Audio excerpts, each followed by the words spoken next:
सुप्रभातम। आज हम लोग इस वीडियो में बिहार बोर्ड की 10th की संस्कृत की पुस्तक जिसका नाम पीयूषम है उसके पहले पाठ जिसका नाम मंगलम है उसके महत्वपूर्ण प्रश्नों को देखेंगे जो कि बोर्ड परीक्षा के लिए अत्यंत ही ज़रूरी है। तो आइए देखते हैं। पहला हमारा प्रश्न है,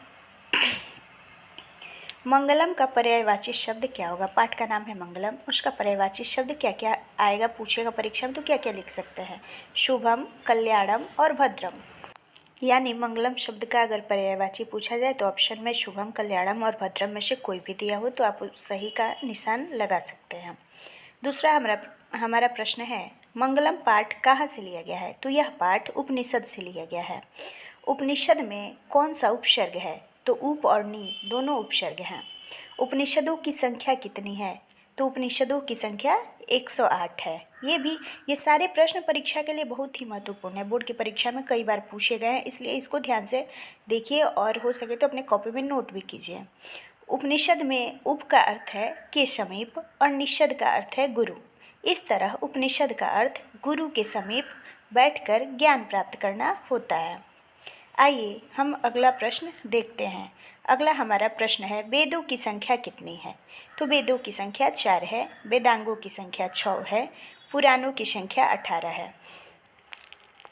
अभी हमने जाना कि वेद की संख्या 4 है, तो वो कौन कौन वेद हैं उनके नाम जान लेते हैं। तो वेदों के नाम है ऋग्वेद, यजुर्वेद, सामवेद और अथर्ववेद। आइए अगला प्रश्न देखते हैं। अगला प्रश्न है वेदांगों की संख्या हम लोगों ने 6 जाना, तो उसको जानते हैं। पहला वेदांग है शिक्षा, दूसरा है कल्प, व्याकरण, ज्योतिष, निरुक्त और छंद। यानी वेदांग की संख्या जो हम लोग 6 जाने तो उनके नाम है शिक्षा, पहला शिक्षा, दूसरा कल्प, तीसरा व्याकरण, चौथा ज्योतिष, पांचवा निरुक्त और छठा छंद। शिक्षा को वेद का नाक कहा जाता है, कल्प को हाथ कहा जाता है, व्याकरण को मुँह कहा जाता है, ज्योतिष को चक्षु यानी नेत्र कहा जाता है, निरुक्त को कान कहा जाता है और छंद को पैर कहा जाता है। अब रचयिता जानते हैं। व्याकरण के रचयिता महर्षि पाणिनि जैसा आज तक कोई व्याकरणी नहीं हुआ। सबसे अच्छी व्याकरण की पुस्तक है अष्टाध्यायी, जो उन्हीं के द्वारा लिखी गई है।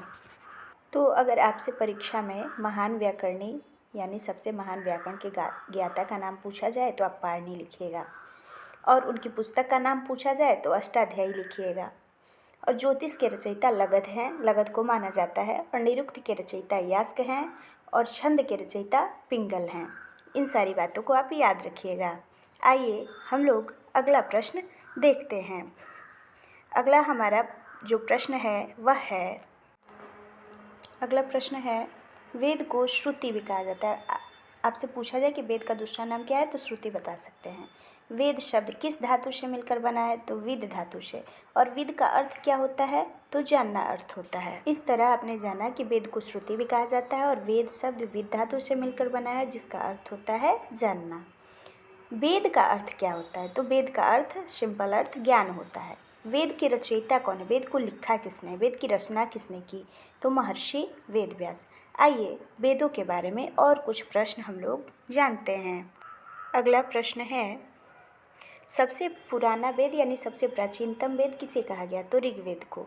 ऋग्वेद में किस चीज़ की जानकारी दी गई है। तो उसमें देवताओं की स्तुति की गई है।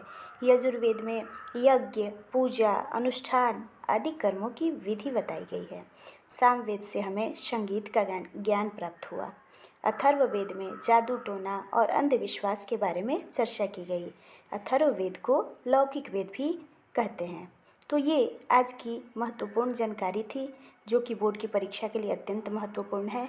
हमें आशा है यह वीडियो आपको बहुत पसंद आया होगा। सब लोग इसे अपने कॉपी में नोट कर लेंगे और इसे याद भी कर लेंगे। यह मंगलम पाठ का सबसे महत्वपूर्ण प्रश्न है। आगे हम लोग श्लोकों और उसके अर्थों की चर्चा करेंगे। साथ ही आइए कुछ और प्रश्नों को देखते हैं। पहला प्रश्न है 21वां प्रश्न है हमारा, मंगलम पाठ में कितने मंत्र हैं। तो 5 मंत्र हैं। मंगलम पाठ के 5 मंत्र कहाँ से लिए गए हैं। तो उपनिषद से लिए गए हैं। इस पाठ में कितने उपनिषद से मंत्र लिए गए हैं। तो 4 उपनिषदों से मंत्र लिए गए हैं। वैदिक वाङ्मय के अंतिम भाग में दर्शन शास्त्र के सिद्धांतों को कौन प्रकट करता है। तो उपनिषद प्रकट करते हैं। ईश्वर व्याप्त हैं, यानी ईश्वर व्याप्त हैं तो कहाँ व्याप्त हैं? सर्वत्र, यानी सभी जगह ईश्वर व्याप्त हैं। तो आज के लिए बस इतना ही, और हम लोग बाकी पार्ट का जो वीडियो है या श्लोक और अर्थ का जो वीडियो है वो हम लोग बाद में देखेंगे। धन्यवाद। निश्चित ही यह वीडियो आपको पसंद आया होगा।